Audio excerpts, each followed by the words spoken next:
ಸಾವಯವ ಕೃಷಿಕರು ಪತ್ರಕರ್ತರು ಡಾಕ್ಟರ್ ಶ್ರೀ ನಾಗೇಶ್ ರಾಗಿಮುದ್ದನಹಳ್ಳಿ ರವರ ಸಾರಥ್ಯದಲ್ಲಿ ಪಾಂಡವಪುರ ತಾಲೂಕಿನ ಗೊಮ್ಮನಹಳ್ಳಿ ಗ್ರಾಮದ ಸಾವಯವ ಕೃಷಿಕರು ಮಲೆನಾಡು ಗಿಡ್ಡ ತಳಿಯ ಹಸುಗಳ ಸಾಕಾಣಿಕೆದಾರರಾದ ರೈತ ಕಾಂತರಾಜು ರವರ ಜೊತೆ ಹಸು ಸಾಕಾಣಿಕೆ ಮತ್ತು ತೆಂಗು ಬಾಳೆ ಅಡಿಕೆ ತೋಟದ ಬಗ್ಗೆ ವಿವರವಾಗಿ ರೈತರಿಗೆ ಮಾಹಿತಿ ನೀಡಿದ ಮುಂದುವರೆದ ಭಾಗ ರೈತ ಕಾಂತರಾಜು ರವರ ಸಂದರ್ಶನ ನಿಮ್ಮ ಮುಂದೆ.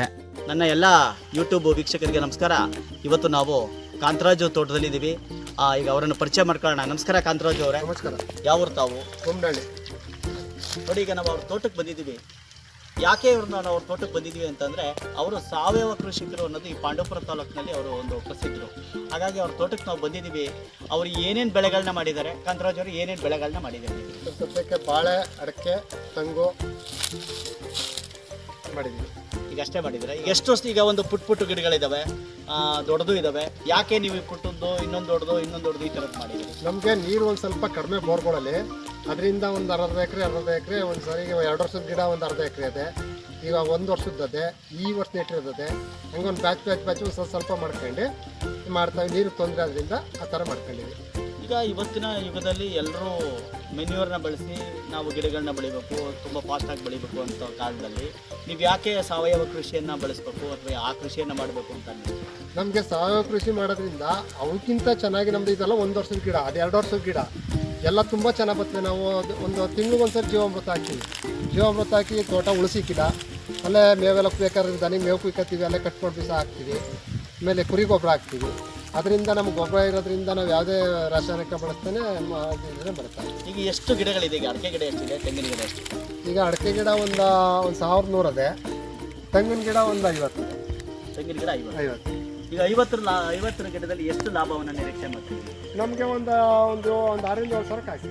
6ರಿಂದ 7 ಅಲ್ಲ, 50ಗೆ ಅದನ್ನು ಗ್ರಾಸ್ ಅಮೌಂಟ್ ಅಂದರೆ ಒಟ್ಟಿಗೆ ಅಮೌಂಟ್ ಎಷ್ಟು? ಪೇಮೆಂಟು ರೈಟ್ ಇದ್ದಂಗೆ ಅದು ಒಂದು ಸಮಯ ಇರ್ತದೆ, ಜಾಸ್ತಿನೂ ಆಗ್ಬೋದು ಕಮ್ಮಿನೂ ಆಗ್ಬೋದು. ಈಗ ನೀವು ವ್ಯವಸಾಯ ಬಿಟ್ಟು ಬೇರೆ ಏನು ಮಾಡ್ತೀರಾ? ವ್ಯವಸಾಯ ಬಿಟ್ಟರೆ ಅದೇ ನಾವು ಹಸುಗಳು, ಫಾರಮು, ಅದು ಟೋಟಲಿ ಈಗ ಕೃಷಿ ಅಂತ ಹೇಳ್ತೀವಿ. ಈಗ ನಾವು ಇನ್ನೊಂದು ನೋಡ್ತಾ ಇದ್ದೀವಿ. ಈಗ ಅಲ್ಲಿ ನಾವು ಈಗ ಇಲ್ಲಿ ಬಂದು ಒಂದು ಬಾವಿ ತೋರಿಸಿದ್ರೆ ಇದು ನಿಮ್ಮ ಅಪ್ಪನ ಕಾಲದ್ದು ಹೇಳ್ತಿದ್ರು. ಈಗ ಇದೊಂದು ನಾವು ಈಗ ಬಾವಿಗೆ ಬಂದಿದ್ದೀವಿ. ಈ ಬಾವಿ ವಿಶೇಷ ಏನು? ಮತ್ತು ಈ ಬಾವಿ ನೀರನ್ನು ಎಲ್ಲ ಗಲೀಜಾ ಥರ ಕಾಣ್ತಾ ಇದೆ.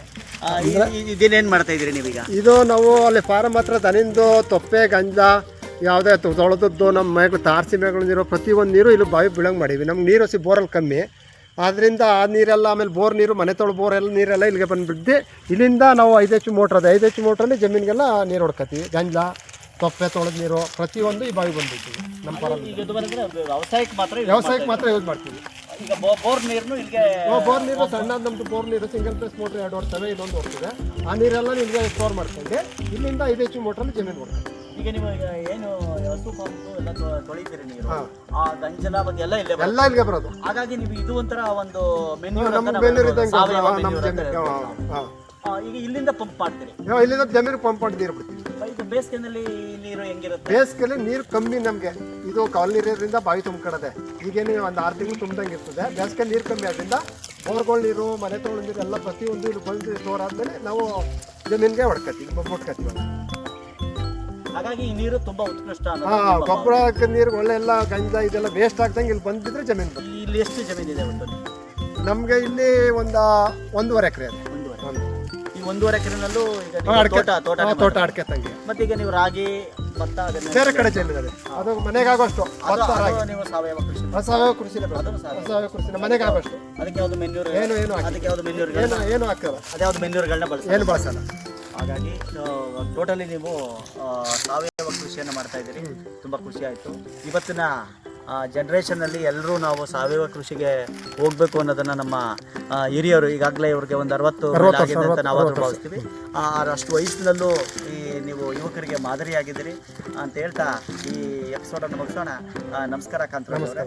ಈಗ ನಮ್ಮ ಎಲ್ಲ ಯೂಟ್ಯೂಬ್ನ ವೀಕ್ಷಕರಿಗೆ ಮತ್ತೊಂದು ಏನು ಹೇಳೋದಂದ್ರೆ, ನಮ್ಮ ಎಲ್ಲ ವಿಡಿಯೋಗಳು ನಿಮಗೆ ಬರಬೇಕು ಅನ್ನೋದಾದರೆ ನಮ್ಮ ಯೂಟ್ಯೂಬ್ ಚಾನಲ್ನ ಲೈಕ್ ಮಾಡಿ, ಶೇರ್ ಮಾಡಿ, ಸಬ್ಸ್ಕ್ರೈಬ್ ಮಾಡಿ. ನಮಸ್ಕಾರ.